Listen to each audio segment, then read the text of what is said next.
আসসালামু আলাইকুম। Risk end return এই চ্যাপ্টারের উপর আমি আজকে 3 নম্বর লাইভ ক্লাস নিব। আজকের ক্লাসে আমরা শীটের 9 থেকে অঙ্ক করে স্টার্ট করব।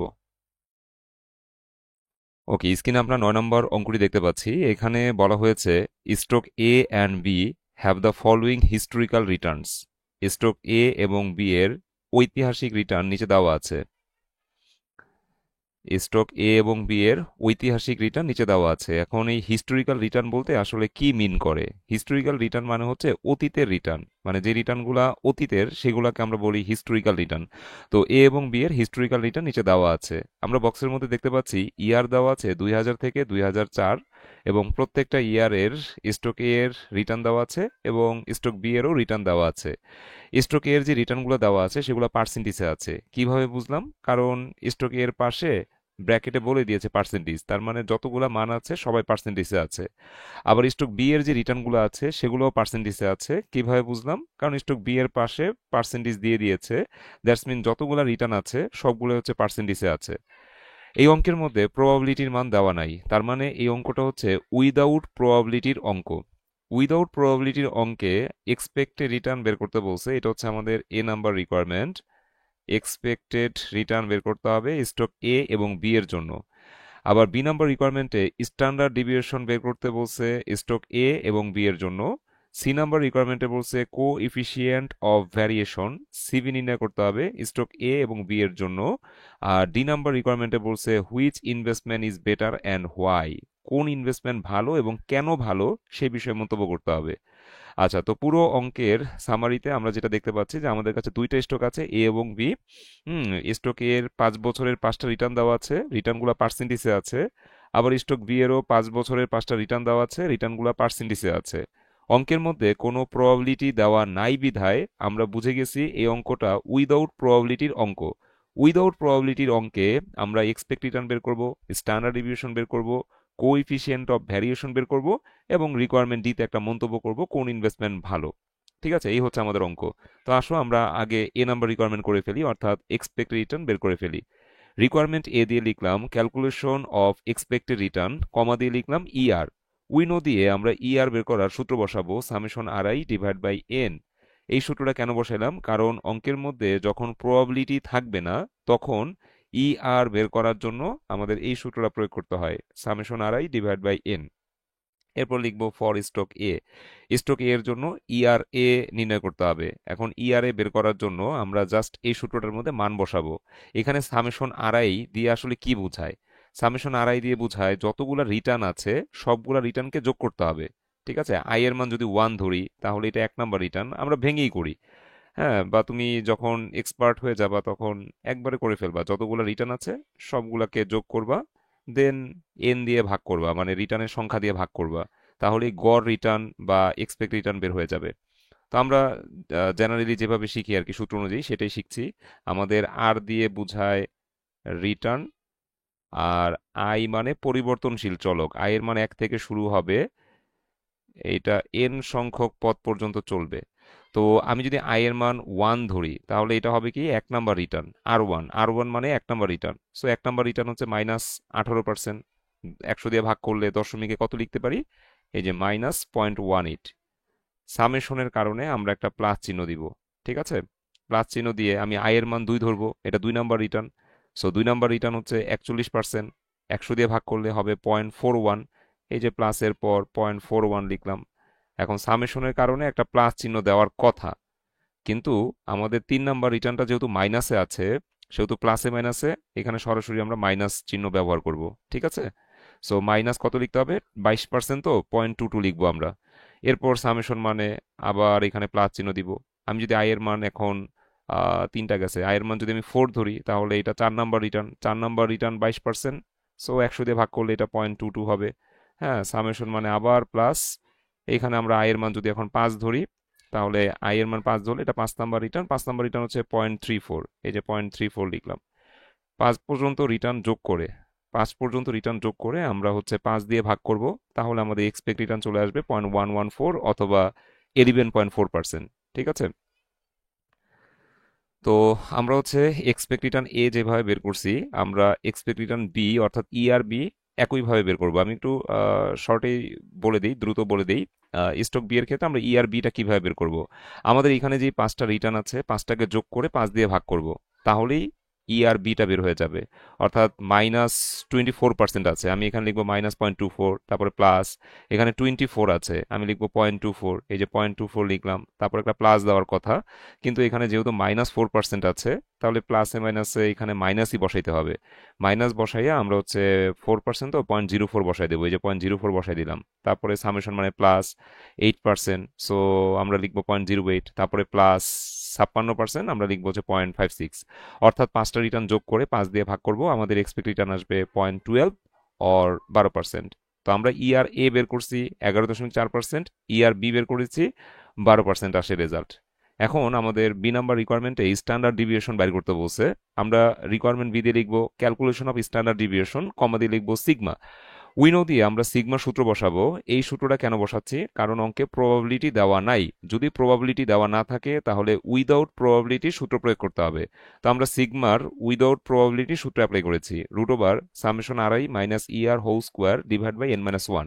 এখন এই সূত্রের মধ্যে মান বসাই দিলেই আমাদের সিগমা এ সিগমা বি দুইটাই বের হবে। তো আমরা প্রথমে সিগমা এ বের করব, লিখলাম for stock A, stock A এর জন্য সিগমা এ বের করব। প্রথমে রুট চিহ্ন একটা বড় করে দিতে পারি, হ্যাঁ, বিশাল বড় আকার একটা রুট চিহ্ন নিয়ে নিলাম। তারপরে হচ্ছে আমি আর আই, আই এর মান যদি 1 ধরি মনে মনে, আই এর মান যদি মনে মনে 1 ধরি, তাহলে এটা 1 number return. So 1 number return হচ্ছে কত? -18%। আমরা এটাকে লিখতে পারি -0.18। এই যে দেখো আমি -0.18 লিখছি, তারপরে একটা মাইনাস চিহ্ন আছে, এই যে মাইনাস চিহ্ন দিলাম। তারপরে ইআর, এখন ইআর তো দুইটা, ইআর এ ইআর বি। এখানে ইআর বলতে কোনটাকে বোঝাচ্ছে? যেহেতু স্টক এর অঙ্ক করতেছি, ইআর বলতে ইআর এ কে বোঝাচ্ছে।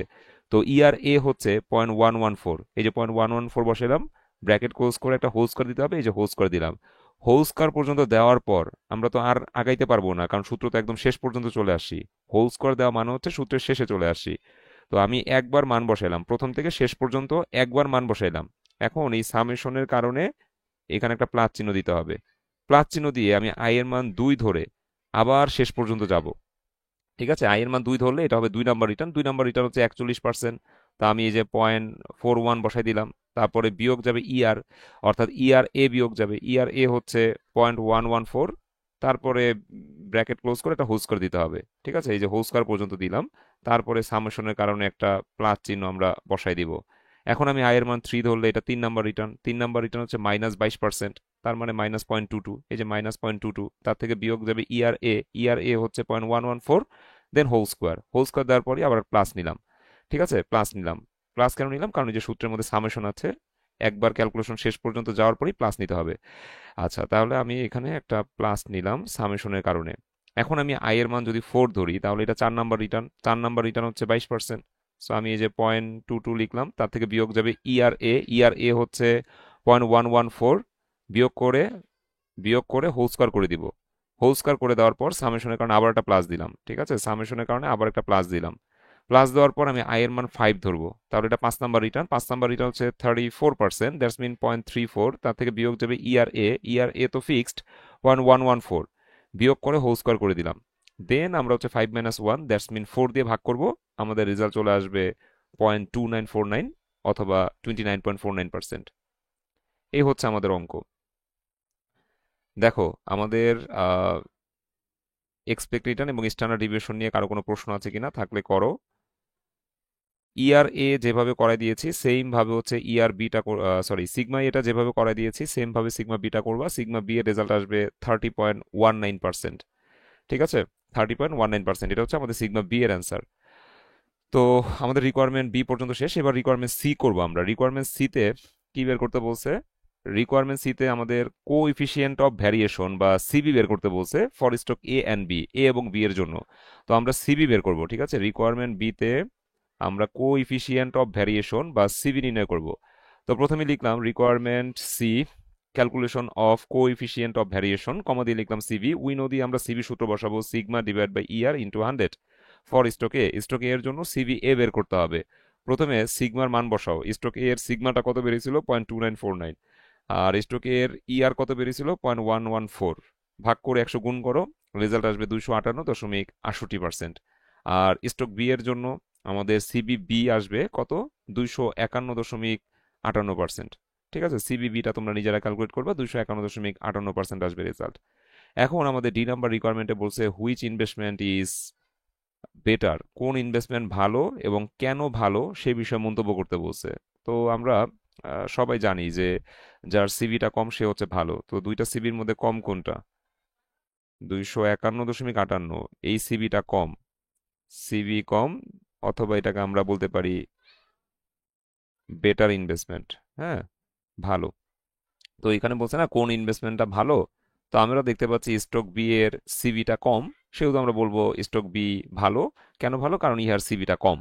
তো আমরা রিকোয়ারমেন্ট দিতে জাস্ট কমেন্ট লিখবো, যে comment investment in stock B is better, বিতে বিনিয়োগ করা ভালো, বিকজ কারণ ইর CV is lower than that of stock A, কারণ ইহার সিভি স্টক এর থেকে লোয়ার, স্টক এর থেকে স্টক বি এর সিভি যেহেতু লোয়ার, সেহেতু স্টক বিতে বিনিয়োগ করা ভালো।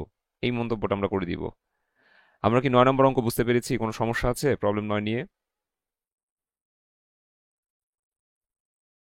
বুঝছি স্যার। আচ্ছা, 9 যদি বুঝে থাকো তাহলে 10 নম্বর অঙ্কটা হোমওয়ার্ক থাকবে, আমি 11 নম্বর অঙ্কটা বুঝাই দিচ্ছি। আচ্ছা, স্ক্রিনে আমরা 11 নম্বর অঙ্কটা দেখতে পাচ্ছি। এখানে বলা হয়েছে following are the information of two securities A and B for last 4 years. বলছে গত 4 বছরের এ এবং বি এই দুইটা সিকিউরিটির কিছু তথ্য নিচে দেওয়া আছে। তো আমরা দেখতে পাচ্ছি ইয়ার দেওয়া আছে 2002, 2003, 2004, 2005, মোট 4টা ইয়ার দেওয়া আছে। এবং স্টকের 4 বছরে 4টা রিটার্ন দেওয়া আছে, আবার স্টক বি এর 4 বছরে 4টা রিটার্ন দেওয়া আছে।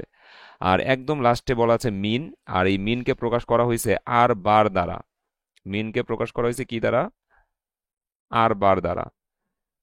এখন মিনকে আমরা আর বার দ্বারা প্রকাশ না করে ই আর দ্বারা প্রকাশ করতে পারি, কারণ আমরা এক্সপেক্ট রিটার্নকে কি দ্বারা প্রকাশ করি? ই আর দ্বারা প্রকাশ করি। এক্সপেক্ট রিটার্ন মানে কি? প্রত্যাশিত আয়ের হার অথবা গড় আয়ের হার। তো গড় আয়ের হারকে আমরা যদি ই আর দ্বারা প্রকাশ করি, মিন মানেও তো গড়, তাহলে এই মিনটাকেও আমরা ই আর দ্বারা প্রকাশ করতে পারবো। প্রশ্নে আর বার বলছে, বাট আমরা আর বার ইউজ না করে আমরা মিনের পরিবর্তে ই আরটা ব্যবহার করব। তো আমাদের অঙ্কের মধ্যে ই আর এ দেওয়া আছে 10%, আর ই আর বি দেওয়া আছে 10%। তো নিচের রোতে যে মানগুলো আছে এগুলো হচ্ছে গড়।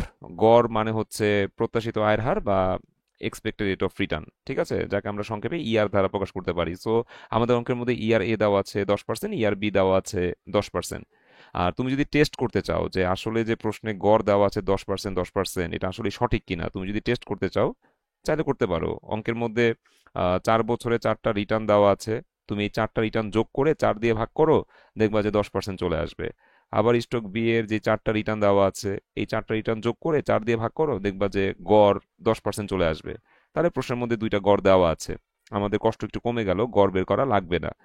আচ্ছা, এখন বলছে which security is more risky and why, কোন সিকিউরিটি বেশি ঝুঁকিপূর্ণ এবং কেন বেশি ঝুঁকিপূর্ণ সেই বিষয়ে মন্তব্য করতে বলছে। এখন মন্তব্য আমরা দুইভাবে করতে পারি। মন্তব্য আমরা দুইভাবে করতে পারি। আমরা সিগমার সাহায্য মন্তব্য করতে পারি, সিবির সাহায্য মন্তব্য করতে পারি। এখন আমরা সিগমার সাহায্যে মন্তব্য করব নাকি সিবির সাহায্যে মন্তব্য করব? আমি গত ক্লাসে বলে দিয়েছিলাম যে ই আর এ সমান ই আর বি যদি হয়, সেই ক্ষেত্রে মন্তব্য সিগমা দিয়ে করতে হবে। আর E R A not equal to E R B যদি হয়, সেই ক্ষেত্রে সিবির সাহায্যে মন্তব্যটা করতে হবে। তো আমাদের এই অঙ্কের মধ্যে আমরা দেখতে পাচ্ছি যে ইআর এ এবং ইআর বি সমান, মানে দুইটা গড়ই 10% করে। তো দুইটা গড়ই যদি 10% করে হয়, অর্থাৎ ইআর এ ইআর বি যদি সমান হয়, তাহলে আমরা সিগমার সাহায্যে মন্তব্যটা করে দিব। অর্থাৎ স্টক এ এর সিগমা বের করব, আবার স্টক বি এরও সিগমা বের করব, যার সিগমাটা বড় সে হচ্ছে মোর রিস্কি, এইভাবে আমরা একটা মন্তব্য করে দিব। তাহলে এই অঙ্কের মধ্যে সিবি করা লাগবে না। কেন লাগবে না? কারণ দুইটা ইআর সমান। আচ্ছা, আরেকটা কথা বলি, অনেকে একটা জিনিস নিয়ে কনফিউজ থাকে, সেটা হচ্ছে উপরে এক্সপেক্ট রিটার্ন লেখা আছে, ঠিক আছে, এক্সপেক্ট রিটার্ন লেখা আছে। এখন এই যে এক্সপেক্ট রিটার্ন লেখা আছে, অনেকে মনে করে যে 2002 সালের এক্সপেক্ট রিটার্ন হচ্ছে 40%, 2003-এর এক্সপেক্ট রিটার্ন 10%। না, বিষয়টা এরকম হয় না কিন্তু। ইন্ডিভিজুয়াল বছর বরাবর যেই পার্সেন্টেজটা থাকবে, ভালো করে মনোযোগ দিয়ে শুনো, ইন্ডিভিজুয়াল বছর যেমন 2002 একটা ইন্ডিভিজুয়াল বছর, ইন্ডিভিজুয়াল বছর বরাবর যে রিটার্নগুলো থাকবে সেগুলো হচ্ছে নর্মাল রিটার্ন। কি বললাম? ইন্ডিভিজুয়াল বছর বরাবর যে রিটার্নগুলো থাকবে সেগুলোকে বলা হবে নর্মাল রিটার্ন। তো উপরে এক্সপেক্ট রিটার্ন বলছে, আসলে ওইটা ওই 10%কে মেনশন করতেছে আর কি, যে এই চারটা রিটার্নের গড় হচ্ছে 10%। হ্যাঁ, ওই জন্য এক্সপেক্ট রিটার্ন উপরে হেডিং দিয়েছে যে আমাদের নিচে 10% এক্সপেক্ট রিটার্ন বের হচ্ছে। আবার এই বি স্টকের যে নর্মাল চারটা রিটার্ন আছে, এই চারটাকে যোগ করে 4 দিয়ে ভাগ করলে সেখানেও 10% এক্সপেক্ট রিটার্ন বের হয়। তো উপরে যে হেডিংটা আছে এটা এই নিচের যেই এক্সপেক্ট রিটার্নটা বের হইছে বা গড় বের হইছে সেটাকে মেনশন করতেছে। কিন্তু নর্মালি আমরা 2002 বরাবর যে রিটার্নটা পাচ্ছি এইটা কিন্তু এক্সপেক্ট রিটার্ন না, এটা হচ্ছে নর্মাল রিটার্ন। ঠিক আছে? এটা নর্মাল রিটার্ন, মানে এক বছরের রিটার্নকে আমরা নর্মাল রিটার্ন বলে থাকি।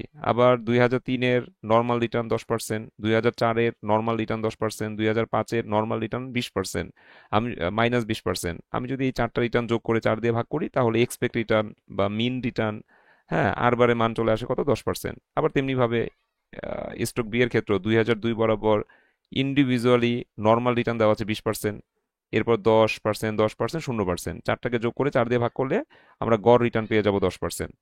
আচ্ছা, তাহলে উপরে যে এক্সপেক্ট রিটার্নটা বলছে সেটা আসলে ওই নিচের যে দুইটা গড় বের করছে ওইটার জন্য বলছে, কিন্তু মাঝখানে যে রিটার্নগুলো আছে এগুলো আসলে নর্মাল রিটার্ন। এখন এই নর্মাল রিটার্ন ব্যবহার করে আমরা বলবো যে কোন স্টকটা মোর রিস্কি।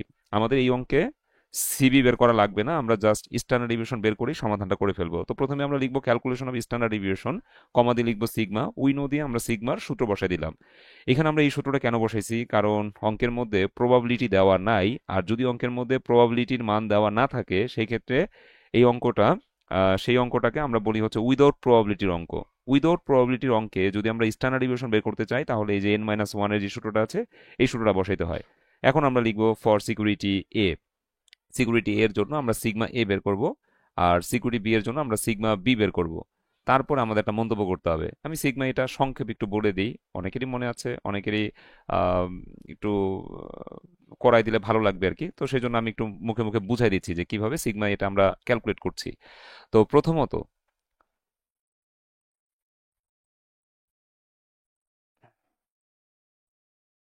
প্রথমত আমাদের যেই কাজটা করতে হবে সেটা হচ্ছে সূত্রটার দিকে ফোকাস দিতে হবে। যে প্রথমে আই আছে, আমি আই এর পরিবর্তে মনে মনে 1 চিন্তা করব, তার মানে এটা 1 নাম্বার রিটার্ন। এখন 1 নাম্বার রিটার্ন কত? স্টকের 1 নাম্বার রিটার্ন হচ্ছে 40% অথবা 0.40। তা আমি এই যে 0.40 1 নাম্বার রিটার্ন লিখছি, তার থেকে বিয়োগ যাবে ইআর। এখন ইআর এ কত? যেহেতু আমি সিকিউরিটি এর অঙ্ক করতেছি সেহেতু ইআর বলতে আমি ইআর এ কে বুঝবো। ইআর এ কত? এই যে মিন রিটার্ন দেওয়া আছে না, মিন রিটার্ন দেওয়া আছে না 10%, এটাই তো ইআর এ। স্টকের গড় যেটা, স্টকের গড় যেটা, গড় রিটার্ন যেটা, সেই গড় রিটার্নটাকে আমরা হচ্ছে ইআর এ বলে থাকি। আবার স্টক বি এর যে গড় রিটার্ন সেটাকে আমরা ইআর বি বলবো। তো যাই হোক, ইআর এ হচ্ছে কত? 10% অথবা 0.10। সো আমি এখানে 0.10 মাইনাস করব, দেন হোল স্কয়ার করে দিব। এই যে সূত্রে হোল স্কয়ার আছে আমি হোল স্কয়ার করে দিব, সামেশনের কারণে প্লাস দিব। তারপরে আমি আয়ের মান 2 ধরলে এটা 2 নাম্বার রিটার্ন, 2 নাম্বার রিটার্ন 10%, এই যে 0.10 বসালাম, তার থেকে বিয়োগ যাবে ইআর। এখন ইআর এ হচ্ছে 10%, এই যে 0.10 বসালাম, হোল স্কয়ার করে দিলাম। তারপরে সামেশনের কারণে আবার প্লাস। এখন আমি আয়ের পরিবর্তে 3 বসাইলে এটা হচ্ছে আর 3 বা 3 নাম্বার রিটার্ন, 3 নাম্বার রিটার্ন 10%, এই যে 10% লিখলাম বা 0.10 লিখলাম, তার থেকে বিয়োগ যাবে ইআর এ।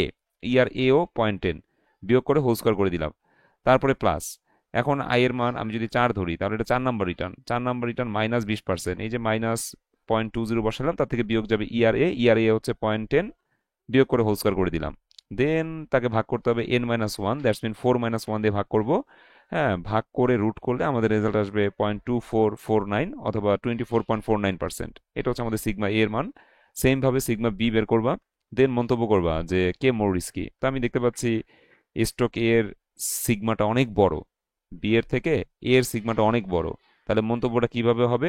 আমরা লিখবো stock A is more risky, stock A হচ্ছে বেশি ঝুঁকিপূর্ণ, because its standard deviation is higher than that of stock B. কারণ ইহার স্ট্যান্ডার্ড ডিভিয়েশন স্টক বি এর তুলনায় higher. Stock A is more risky, stock A হচ্ছে বেশি ঝুঁকিপূর্ণ কারণ its standard deviation is higher than that of stock B. Stock B এর থেকে স্টক এ এর স্ট্যান্ডার্ড ডিভিয়েশন বড়, সেহেতু স্টক এ হচ্ছে মোর রিস্কি। এইভাবে 11 তোমরা হোমওয়ার্ক করবা। আমি 12 নম্বর অঙ্কটাও বুঝাই দিচ্ছি। 12 নম্বর যে অঙ্কটা আমরা স্ক্রিনে দেখতে পাচ্ছি, এখানে বলা হয়েছে কি যে the following are the annual Returns of BP and IBM income. মানে বিপি এবং আইবিএম এই দুইটা স্টক বা এই দুইটা কোম্পানির অ্যানুয়াল রিটার্ন নিচে দেওয়া আছে। সো আমরা দেখতে পাচ্ছি 2001 সালের বিপির অ্যানুয়াল রিটার্ন ছিল 34%, আইবিএম এর 42%। 2002 সালে বিপির রিটার্ন ছিল কত, 28%, আর আইবিএম এর রিটার্ন ছিল 23%। এইভাবে 5 বছরের জন্য বিপির 5টা রিটার্ন দেওয়া আছে, আবার 5 বছরের জন্য আইবিএম এর 5টা রিটার্ন দেওয়া আছে। এখন এই নাম্বার রিকোয়ারমেন্টে বলছে এক্সপেক্ট রিটার্ন বের করতে হবে।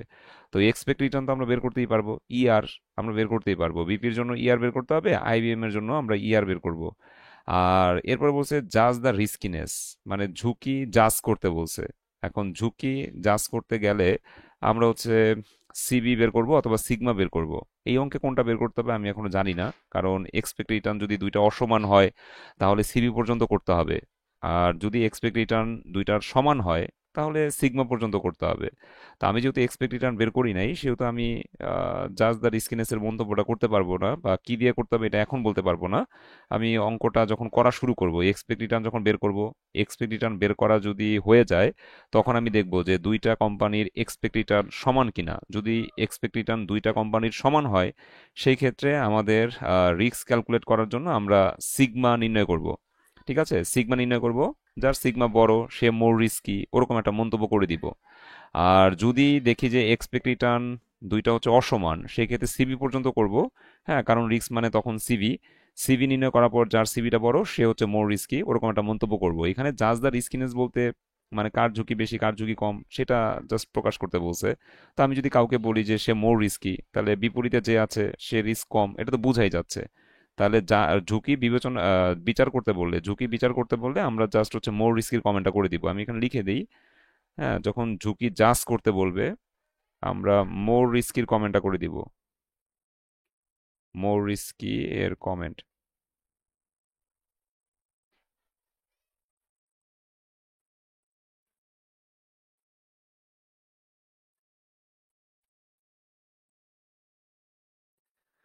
আচ্ছা, মোর রিস্কির কমেন্ট আমরা করে দিব। তো আমরা অঙ্কটা কিভাবে স্টার্টিং করব আমি একটু দেখাই দিচ্ছি।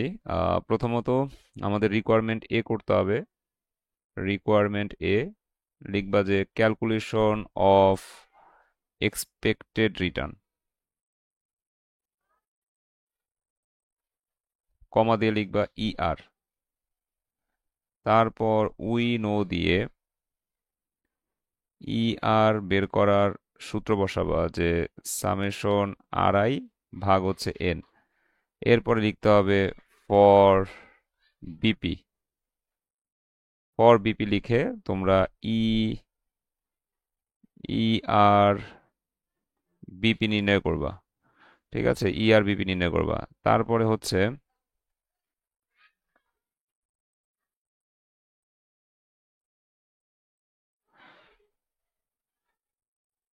হচ্ছে লিখবা ফর আইবিএম।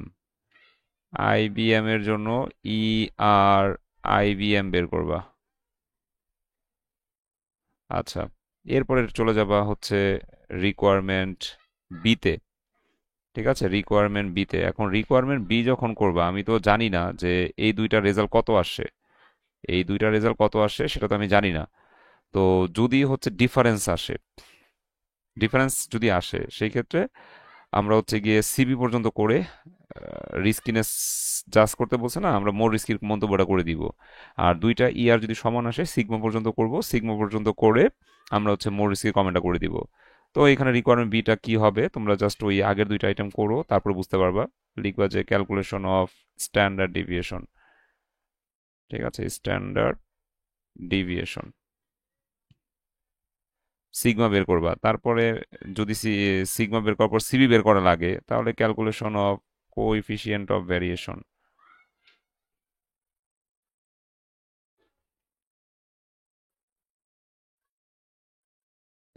ঠিক আছে, দেন গিয়ে মন্তব্যটা করতে হবে, মোর রিস্কের মন্তব্যটা করে দিবা। তো এটা কি পারবো আমরা করতে? জি স্যার। আচ্ছা, তাহলে এই 12 পর্যন্তই হোমওয়ার্ক থাকুক। চাইলে আরেকটা অঙ্ক করাইতে পারতাম, বাট পরে আবার সিকোয়েন্সটা মিলবে না। আমার এখানে রিস্ক এন্ড রিটার্নের 7টা ক্লাস লাগবে। তো 12 পর্যন্তই করো, ঠিক আছে? নেক্সট ক্লাসে আমরা হচ্ছে উইদাউট প্রবাবিলিটির আরো 2-3টা অঙ্ক করব। তারপরে ক্লাস থেকে আমরা পোর্টফোলিওর পার্টটা সমাধান করা শুরু করব, ঠিক আছে? তো আজকের ক্লাসে আমরা শিখলাম হচ্ছে 9, তারপরে 10 হোমওয়ার্ক থাকবে, 11 শিখাইলাম, 12 হোমওয়ার্ক থাকবে। এই 4টা অঙ্ক তোমাদের হোমওয়ার্ক থাকবে। আজকের মতো বিদায় নিচ্ছি, সবাই ভালো থেকো, আল্লাহ হাফেজ, আসসালামু আলাইকুম সবাইকে।